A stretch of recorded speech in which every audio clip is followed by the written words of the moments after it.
चलिए दोस्तों, internal control system chapter को आगे बढ़ाते हैं और हमारा अगला क्वेश्चन है design and procedural aspect of CIS.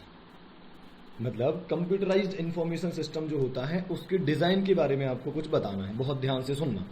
Total 5 features, एक तरीके से 5 डिजाइन वाले फीचर्स हमें बताना है कि जो सीआईएस सिस्टम में होते हैं, या सिंपल शब्दों में कंप्यूटराइज्ड एनवायरनमेंट में 5 खास बातें कौन कौन सी होती हैं। देखिए 5 पॉइंट आपको दिखाई दे रहे होंगे। System generated transaction, programmed control procedure, consistency of performance, single transaction update, multiple transaction और vulnerability of program and data. एक एक बात को ध्यान से समझना। अच्छा, समझना भी है और हमको याद भी रखना है कि लिखना कैसे है, तो इसलिए मैं आपको कुछ दिखाता हूं। देखो वो क्या है, ये रहा। सबसे पहले अपन बात करते हैं सिस्टम जनरेटेड ट्रांजेक्शन की। इसका मतलब क्या होता है कि कुछ ट्रांजेक्शन ऐसे होते हैं जो सिस्टम खुद से जनरेट करता है, आपको कोई इनपुट देने की जरूरत नहीं है। जैसे कि डेप्रिसिएशन का कैलकुलेशन अपने आप हो जाएगा अगर रेट आपके प्रोग्राम में ऑलरेडी इंसर्टेड है तो, या इंटरेस्ट का कैलकुलेशन अपने आप हो जाएगा, आपको कुछ करने की जरूरत नहीं है। डिस्काउंट का कैलकुलेशन अपने आप हो जाएगा, है ना, ऐसा कुछ। तो क्या लिखेंगे क्या एग्जाम में, सम ट्रांजेक्शन में be initiated by CIS itself. Computer खुद से इनिशिएट कर देगा, खुद से कर देगा, without the need of input. आपको कुछ अलग से इनपुट देने की जरूरत नहीं, कंप्यूटर खुद से क्या करेगा, ट्रांजेक्शन को जनरेट करेगा। नाम रख दिया सिस्टम जनरेटेड ट्रांजेक्शन। सेकंड क्या है, प्रोग्राम कंट्रोल प्रोसीजर। मतलब मैनुअल सिस्टम में हमें अलग से कंट्रोल लगाने होते हैं, सेग्रीगेशन ऑफ ड्यूटी करना होता है, दुनिया भर के काम करने होते हैं। सीआईएस एनवायरनमेंट की खास बात क्या है कि कंट्रोल प्रोग्राम के अंदर ही लगे होते हैं। क्या बोल रहा हूं, कंप्यूटर के अंदर ही, प्रोग्राम्स के अंदर ही कंट्रोल्स लगे होते हैं। इसको कैसे लिखेंगे, nature of CIS. Nature of CIS मतलब सीआईएस का नेचर इस तरीके का होता है that it allows design of internal control in the computer program itself. मतलब सीआईएस सिस्टम इस तरीके का होता है कि उसके प्रोग्राम के अंदर ही इंटरनल कंट्रोल को हम क्या कर देते हैं, लगा देते हैं, जैसे कि पासवर्ड लगा देना, है ना, ऐसा कुछ। और क्या है, अगला है कंसिस्टेंसी।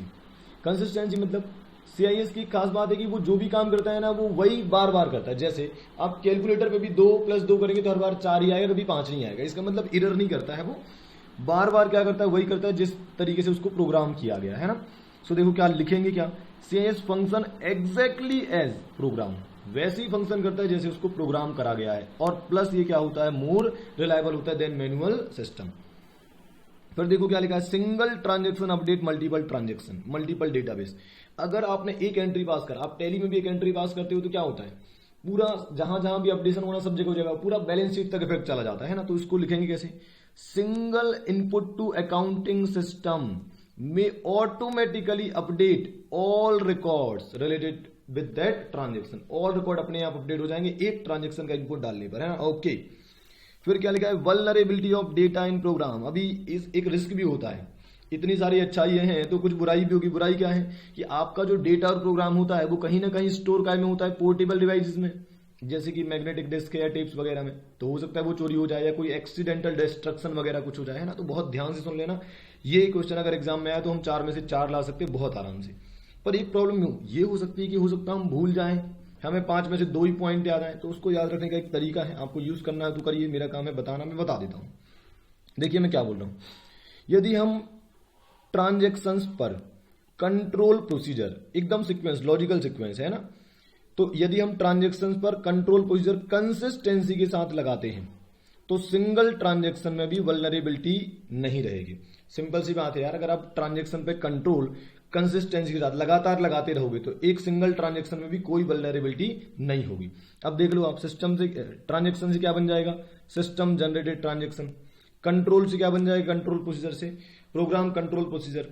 कंसिस्टेंसी से consistency of performance. Single transaction से single transaction update, multiple transaction. And finally vulnerability of program and data. Okay, अब बढ़ते हैं हम आगे।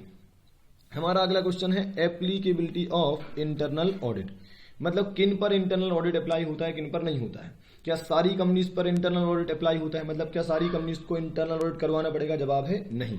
तो एक बार चर्चा कर लेते हैं कि किस किस को करवाना है। देख लीजिए, इसको भी अपन डायग्राम से पढ़ लेते हैं, बहुत सिंपल है। इंटरनल ऑडिट की एप्लीकेबिलिटी की बात करें तो पहले हम बात कर लेते हैं कि कंपनी कितने टाइप की होती है। पहला होता है पब्लिक कंपनी, दूसरा होता है प्राइवेट कंपनी। पब्लिक कंपनी और प्राइवेट कंपनी। पब्लिक कंपनी में जो लिस्टेड कंपनी होंगी उन पर तो बिना किसी कंडीशन के उन्हें क्या करना है, इंटरनल ऑडिट करवाना ही पड़ेगा। क्लियर है ये बात। ओके, और जनरली ऐसा ही होता है, जब भी कोई चीज अप्लाई करने की बात आती है तो सबसे पहले उठाया जाता है बड़ी कंपनीज को, जिनका पब्लिक एट लार्ज से ज्यादा कनेक्शन है, तो सबसे पहले उठा लिया, लिस्टेड को तो करवाना ही है। अब पब्लिक कंपनी का दूसरा टाइप क्या होता है, अनलिस्टेड पब्लिक कंपनी। तो अनलिस्टेड पब्लिक कंपनी में 4 कंडीशन है। अगर आपका डिपॉजिट 25 करोड़ या उससे ज्यादा है, या फिर paid up share capital 50 crore या उससे ज्यादा है, या फिर लोन्स 100 करोड़ से ज्यादा है, ध्यान देना 100 करोड़ से ज्यादा है, और टर्नओवर 200 करोड़ या उससे ज्यादा है। तो याद रखना बड़ा आसान है, 25, 50, 100, 200 सारे अमाउंट्स करोड़ में है। अच्छा, इन सब के बीच में क्या लगा हुआ है, और लगा हुआ है, ठीक है। ध्यान रखें, इनमें से कोई भी कंडीशन यदि पूरी हुई तो आपको क्या करवाना पड़ जाएगा, इंटरनल ऑडिट करवाना पड़ जाएगा, ठीक है। अब ध्यान रखने के लिए एक और बात ध्यान रखना कि जो डिपॉजिट है और जो लोन्स है, ये दोनों का नेचर जो होता है वो लाइबिलिटी वाला होता है, कहीं ना कहीं ये लोन काइंड ऑफ होता है। तो इनमें एनी टाइम है, मतलब डिपॉजिट आपके प्रीवियस ईयर में कभी भी 25 करोड़ या उससे ऊपर गया होगा तो आपको इंटरनल ऑडिट करवाना पड़ जाएगा। या फिर आपका लोन प्रीवियस, मतलब जो भी आपका ईयर खत्म हुआ है उसमें कभी भी, भाई जिस ईयर में आप इंटरनल ऑडिट की एप्लीकेबिलिटी की बात कर रहे हो उसी की बात कर रहा हूं मैं, अगर डिपॉजिट कभी भी 25 करोड़ या उससे ज्यादा गया तो आपको इंटरनल ऑडिट करवाना पड़ेगा। और लोन एंड बोरोविंग्स कभी भी 100 करोड़ से ज्यादा गया तो आपको ऑडिट करवाना पड़ेगा। तो ध्यान देने वाली बात सबसे बड़ी क्या है कि लोन्स में एक्सीडिंग 100 करोड़ से, दूसरी बात डिपॉजिट और लोन में एनी टाइम है, बाकी सब में क्या है ड्यूरिंग द, मतलब पूरा कंप्लीट फाइनेंशियल ईयर के एंड में अपन चेक करते हैं ना। जैसे कि अगर पेड अप शेयर कैपिटल की बात करें तो एंड में चेक करेंगे, टर्नओवर की बात चेक करें तो फॉर द ईयर, मतलब एक तरीके से एंड में ही चेक करते हैं, पर डिपॉजिट और लोन्स को हम एनी टाइम में चेक करते हैं। प्राइवेट कंपनी में बस लास्ट वाली 2 बड़ी कंडीशन चेक करनी है आपको, लोन 100 करोड़ से ज्यादा कभी भी हुआ है ईयर के अंदर तो आपको इंटरनल ऑडिट करवाना पड़ेगा, और टर्नओवर पूरे साल का 200 करोड़ या उससे ज्यादा है तो आपको इंटरनल ऑडिट करवाना पड़ेगा, है ना। अच्छा, एक और बात लोन में ध्यान रखना, यहां पर होता है bank and public financial institution, है ना। लोन केवल किससे लिया होना चाहिए, bank and public financial institution, इसके अलावा किसी और का लोन हुआ तो हम उसको कंसिडर नहीं करेंगे, ठीक बात है। अच्छा, इंटरनल ऑडिट से जुड़ी और क्या क्वेश्चन आपसे एग्जाम में पूछे जा सकते हैं वो बता देता हूं। जो इंटरनल ऑडिटर का अपॉइंटमेंट है वो बोर्ड ऑफ डायरेक्टर्स करते हैं, प्लस इंटरनल ऑडिटर आपका एम्प्लॉय भी हो सकता है, अदर देन एम्प्लॉय भी हो सकता है, सीए भी हो सकता है, और कोई अदर प्रोफेशनल भी हो सकता है, ठीक बात है। तो कोई एज सच बहुत भारी नियम कानून नहीं है ना, ओके। और आगे बढ़ते हैं, और हमारा अगला क्वेश्चन है examination in depth. Examination in depth क्या मतलब होता है, सुन लीजिए, बहुत आसान है, जैसा नाम वैसा काम। It means a detailed step by step examination of selected transaction tracing all the event from beginning to end of that transaction. देखो, इस पर कई बार करेक्ट एंड करेक्ट का क्वेश्चन बना हुआ है, ध्यान से सुनना है ना। क्या करना है आपको, आपके पास मान लो 50,000 ट्रांजेक्शन है, तो इनका कहना है कि 50,000 ट्रांजेक्शन को सारी के सारी चेक मत करो, बजाय उसके 50,000 में से 5,000 10,000 ट्रांजेक्शन सेलेक्ट कर लो, और उन सेलेक्टेड ट्रांजेक्शन को in depth step by step check करो, है ना। तो पूरी चेकिंग थोड़ा थोड़ा करने से अच्छा है कि सेलेक्ट कर लो कुछ और उसको ढंग से चेक करो, है ना। तो क्या लिखा है, it means a detailed step by step examination of selected transaction, इस पर क्वेश्चन बना था, of selected transaction not all the transaction, tracing all the event from the beginning to end, और फिर उन सिलेक्टेड ट्रांजेक्शन को शुरुआत से लेकर एंड तक एकदम ढंग से चेक करने का, है ना। फिर क्या लिखा है, auditor checks all the accounting and operational aspect of a transaction from beginning to the end. मतलब अब जब आप सिलेक्टेड ही चेक कर रहे हो तो ऐसा मत करना कि कुछ कुछ चीजें उसकी चेक कर ली, हर एस्पेक्ट चेक करना है, हर एस्पेक्ट, चाहे वो अकाउंटिंग वाला हो चाहे वो ऑपरेशनल वाला हो, all aspect. Auditor check all aspect, accounting हो या ऑपरेशन एस्पेक्ट हो, ठीक है, और वो भी बिगिनिंग से एंड तक, ओके। इससे फायदा क्या होगा, मतलब इतना एग्जामिनेशन डेप्थ करने से फायदा क्या होगा, this enables him to gain a complete understanding of the nature of transaction, stages involve in its processing and the controls at each stage. अगर आपने किसी ट्रांजेक्शन को बिगिनिंग से एंड तक ढंग से चेक करा है तो आपको कंप्लीट अंडरस्टैंडिंग मिल जाएगा कि कौन कौन सी स्टेजेस में ये ट्रांजेक्शन कंप्लीट होता है, कौन कौन से नेचर ऑफ ट्रांजेक्शन है, कौन कौन से स्टेज पर क्या क्या कंट्रोल्स लगे, एकदम बढ़िया अंडरस्टैंडिंग आपको आ जाएगा। फिर it gives the auditor more valuable audit evidence than a prima facie examination of all the transaction। ये कहता है कि आप सारे ट्रांजेक्शन को थोड़ा थोड़ा चेक करोगे, इससे अच्छा सिलेक्टेड ट्रांजेक्शन को एकदम ढंग से चेक करोगे तो you will get more valuable audit evidence. Okay, and finally examination in depth has been found indispensable in the modern auditing practice. मतलब आज के जमाने में जब ऑडिट होता है ना, तो जो एग्जामिनेशन डेप्थ ये इंडिस्पेंसिबल पार्ट है। मतलब इसके बिना अगर आप ऐसा समझो आप कि अगर आपने एग्जामिनेशन इन डेप्थ नहीं करा तो इसका मतलब एक तरीके से आपने ऑडिट ही नहीं करा। So this is what an integral part of modern auditing. Okay, so examination depth हो गया खत्म। एक और बात, आखिरी क्वेश्चन इस वीडियो का वो है लेटर ऑफ वीकनेस क्या होता है।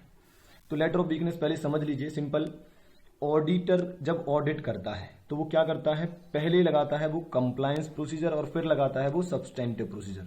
मतलब पहले वो चेक करता है कंट्रोल्स को, फिर वो चेक करता है बुक्स ऑफ अकाउंट को। तो जब वो कंट्रोल्स को चेक करता है तो कंप्लायंस प्रोसीजर लगाता है और कंप्लायंस प्रोसीजर में वो कंट्रोल्स की इफेक्टिवनेस को, उनकी डिजाइन को, उनके ऑपरेशन को चेक करता है। और ऐसा करते समय उसको जो भी कमियां दिखाई देती हैं उन कमियों को वो क्या करता है, एक लेटर में लिखता है। एक लेटर में लिखता है उन सारी डेफिशिएंसीज को, ठीक है। और उन डेफिशिएंसी को कैसे दूर करा जा सकता है उसके रिगार्डिंग रिकमेंडेशन वगैरह लिखता है, पूरी रिपोर्ट तैयार करता है और ये रिपोर्ट किसको दे देता है, मैनेजमेंट को दे देता है, ठीक है। अच्छा, ये बात कहीं ना कहीं ऐसे 265 में भी बताई है कि अगर अगर ऑडिटर को कंट्रोल्स में वीकनेसेस नजर आती हैं तो उसके लिए वो रिपोर्ट बनाकर मैनेजमेंट को देता है।